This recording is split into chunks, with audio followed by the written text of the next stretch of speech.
자, 오늘은 믿음을 지킨 다윗 이런 제목으로 말씀을 선포하겠습니다.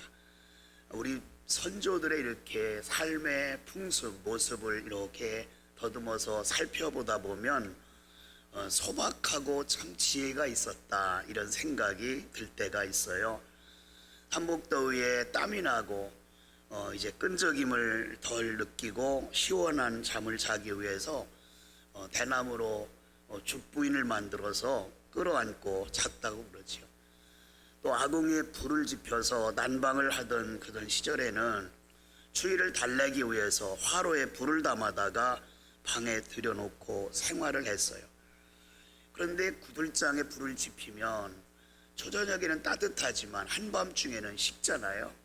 그래서 한밤중에 그 추위를 달래기 위해서 항아리로 된 것에 물을 담아서 그것을 따뜻하게 끌어안고 잤지요. 이걸 유담푸라 이렇게 말을 해요.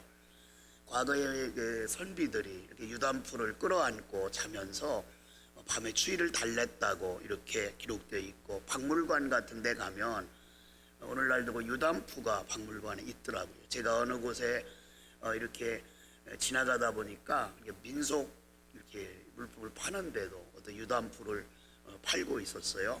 보니까 수십만 원 하더라고요. 별거 아닌데, 도자기인데. 왜냐하면 그거 민속 예술품이라고 그러는가 봐요. 나이가 들면 면역력이 저하되고 신체 기능도 예전 같지가 않지요. 이스라엘의 2대 왕인 다윗이 30세의 왕이 됐어요. 그리고 40년 동안 이스라엘을 통치했는데 이제 70이 되니까 몸이 예전 같지 않아요. 그래서 오늘 본문에 보면 1절에 이불을 덮어도 따뜻하지 아니한지라 그랬어요. 지금부터 3000년 전을 생각해야 돼요. 그 이스라엘 지역은 아무리 뛰어난 영업 실적을 가지고 있는 사람도 보일러 한 대도 팔 수 없어요. 공짜로 줘도 안 가져가요. 거긴 보일러가 필요 없어요. 너무 더운 지역입니다. 그런데 밤이 되면 춥지요, 사막의 기후가. 그래서 이 추위를 느꼈던 거예요. 이불을 덮어도 따뜻하지 않는다는 말, 학자들은 아마도 동맥경화가 있지 않았나 이렇게 추측을 하지만 그 추측일 뿐이에요. 그러나 이제는 다윗이 연로하셔서 이제 더 이상 이제 건강을 유지하기 어려웠다 하는 것을 알 수가 있어요. 그래서 신복들이 생각했어요. 어떻게 하면 왕을 밤에 춥지 않게 잘 잘 수 있도록 해드릴까 이렇게 생각하다가 인간 유담프, 이게 동녀라 그러죠. 젊은 여자를 왕 옆에서 재워서 이제 그 체온으로 말미암아 왕이 온기를 느끼도록 하는 거. 이것이 그 당시에 팔레스타인 지역의 치료법이었다고 그래요. 나쁜 생각을 가지면 안 됩니다.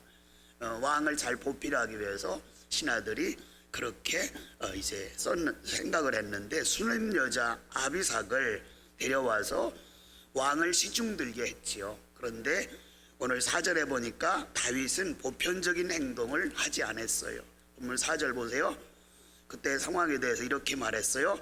이 처녀는 심히 아름다워 그가 왕을 받들어 시중 들었으나 왕의 잠자리는 하지 아니하였더라. 자, 요 짧은 한 말씀 속에 다윗의 믿음, 즉 다윗의 신앙관이 담겨 있어요. 첫째는 예전처럼 정욕 마귀에 속지 않으려고 믿음을 지켰어요. 다윗이 30세에 왕이 됐다고 제가 말씀드렸죠. 어느 날 저녁 때 잠시 휴식을 취하기 위해서 왕궁 옥상을 이렇게 거닐다가 멀리 집안에서 목욕을 하는 한 여인의 모습을 보게 됐어요. 다른 때 같으면 다윗이 마음이 요동치 않을 텐데 그날따라서 정욕의 마귀가 다윗을 그냥 두지 않았어요. 여러분, 이 여인이 다윗을 유혹하기 위해서 목욕했겠어요? 아니에요. 저녁이라 그랬거든요. 보통 목욕시설이 제대로 갖춰지지 않은 이런 지역에서는 여인들이 보통 저녁에 목욕을 하지요. 저도 어렸을 때 저희 어머니가 항상 저녁이 되면 목욕하는 모습을 봤어요. 왜냐하면 쳐놓을 것이 변변치 않으니까. 사람들이 왕래가 없는 저녁 시간에 한적한 곳에서 목욕을 하는데, 이 여인도 마찬가지로 자기 몸을 정결하기 위해서 밤에 목욕을 하고 있는데 왕궁 옥상이 높으니까 그 지역에서 안뜰안이 내려다 보였던 것 같아요. 그런데 여러분 이치적으로 생각해 보세요. 왕궁과 민가는 가까이 있지 않지요. 대부분 왕궁과 민가는 떨어져 있겠지요. 그러면 그 먼 거리에서 목욕하는 여인을 바라봤을 때 그냥 여자가 목욕하나 보다 이렇게 보통은 느낄 텐데, 그날따라서 다윗의 눈에는 그 여자가 어떻게 보였다고요? 아름답게 보였다, 예쁘게 보였다는 거예요. 이미 음란의 마귀가 다윗의 마음을 사로잡았던 거예요.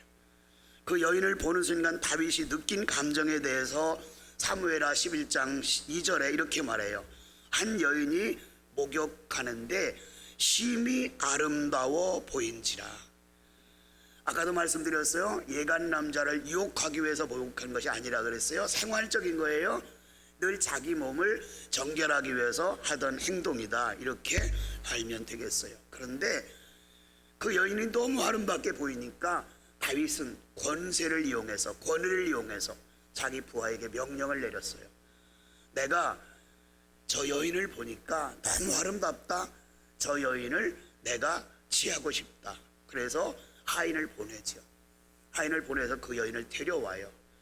데려와서 그 여인과 불미스러운 관계를 갖게 되는데, 나중에 이제는 불륜의 임신을 하게 된 사실을 알게 돼요.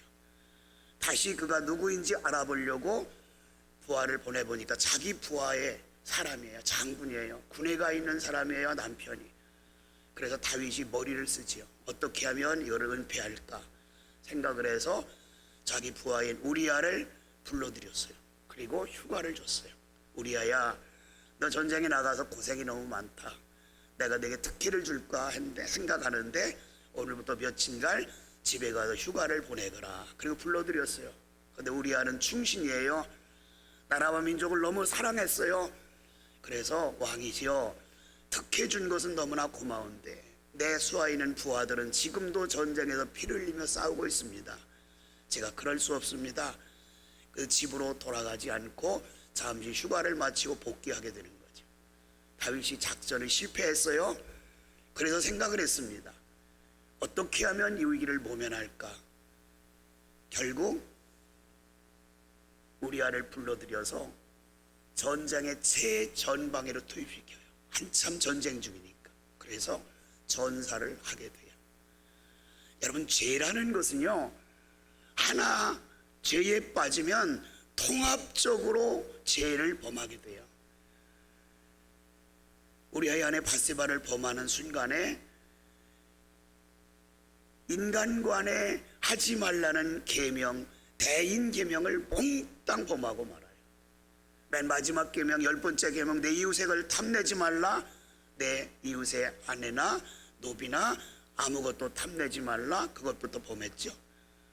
그 다음에 간음하지 말라. 7계명도 범했죠. 살인하지 말라. 6계명도 범했죠. 하나의 죄는 다 죄가 연결돼 통합적으로 지켜야 되는 거예요. 너무너무 힘들고 어려워요.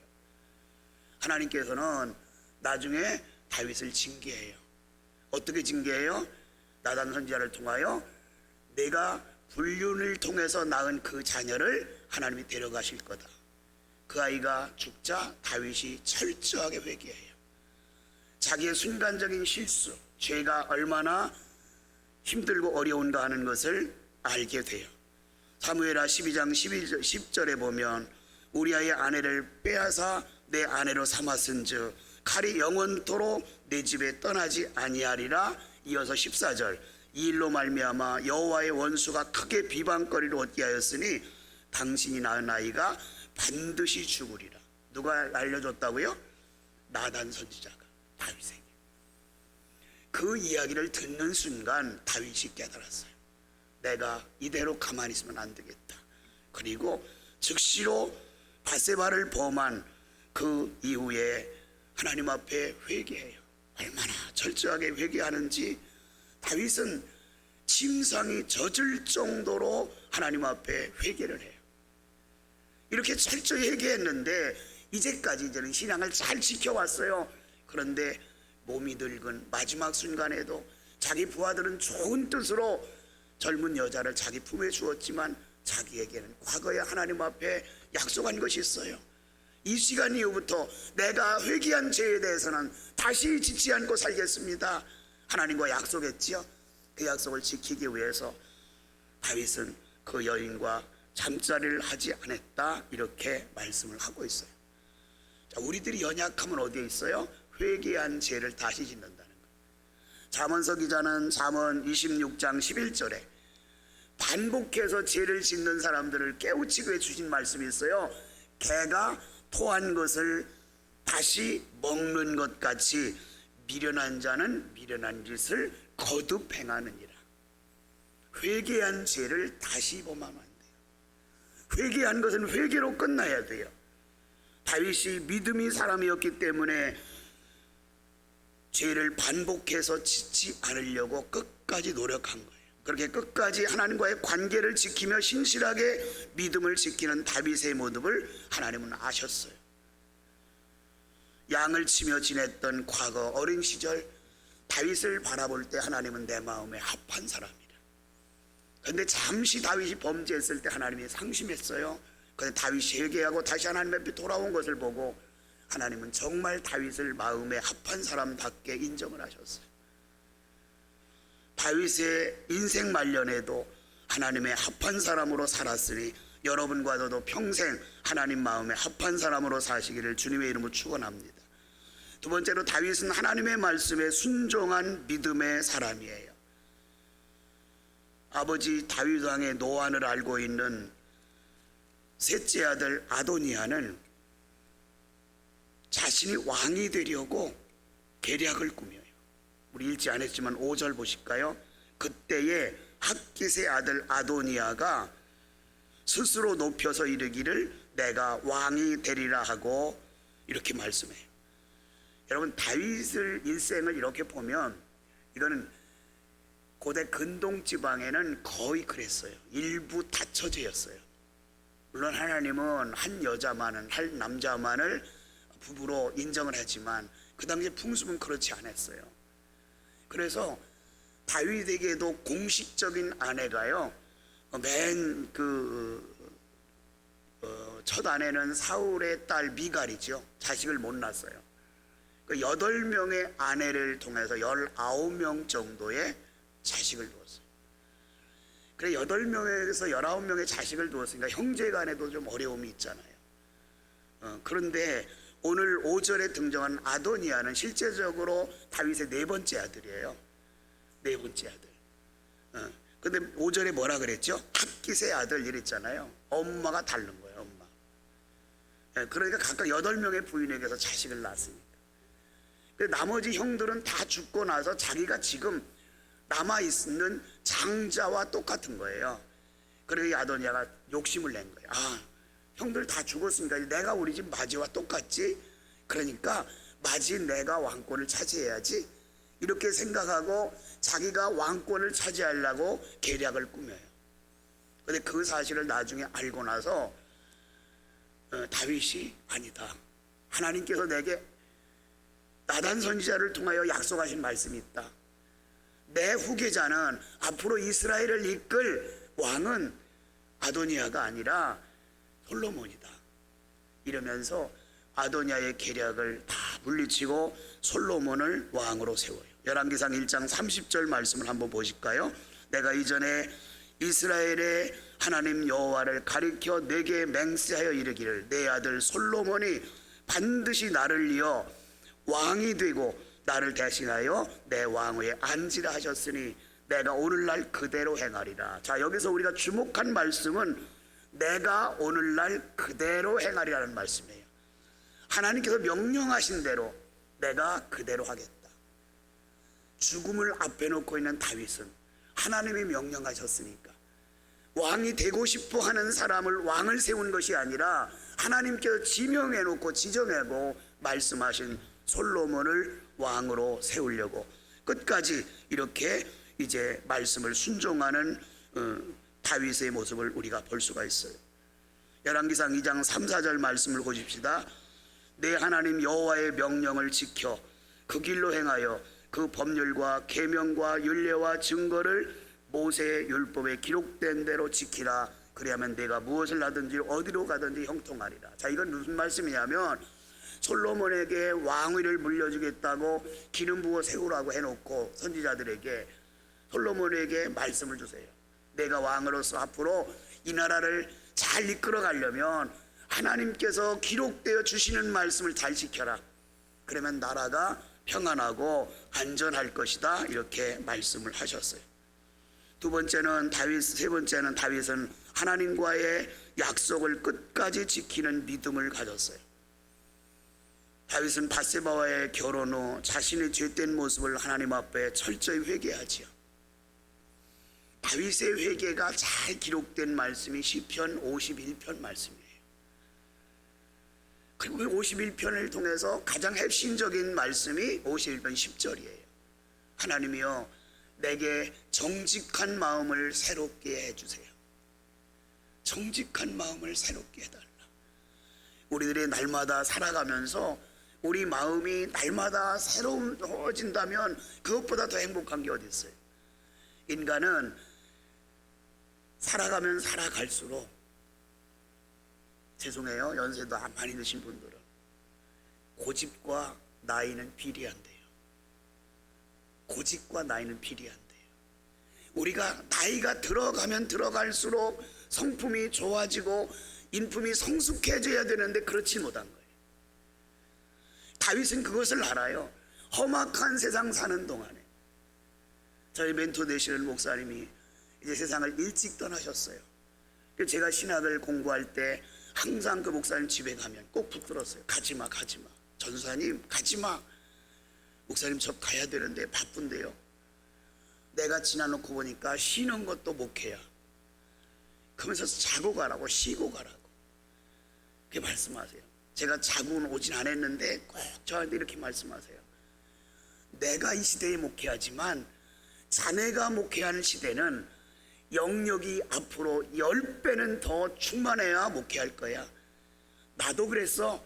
나도 30년 전에 목회할 때는 너무 쉬웠어. 십자가만 꽂으면 교회가 부흥됐고 신방만 가면 성도들이 변화되어 돌아오고. 그런데 30년이 지난 지금은 십자가를 꽂아서 사람이 오는 것이 아니라 가도 전도에도 안 들어, 설교에도 변화되지 않아. 이런 것을 볼 때 자네가 목회할 때는 너무너무 힘들 걸세. 그 말씀이 지금의 마음에 와닿아요. 마음에 와닿아요. 우리가 세상을 살아가면 세상이 새로워져야 되는데 영성은 점점 어두워져요. 점점 혼탁해져요. 이런 세상에서 다윗은 과거에 자기 자신의 잘못을 회개하면서 하나님 정직한 영을 날마다 새롭게 해주세요. 이것이 다윗의 기도 제목이에요. 여러분과 저도 하루하루를 살아가면서 정직한 영이 새로워지는 역사가 있기를 바랍니다. 다윗이 이렇게 끝까지 믿음을 지키고 하나님 앞으로 나아갔어요.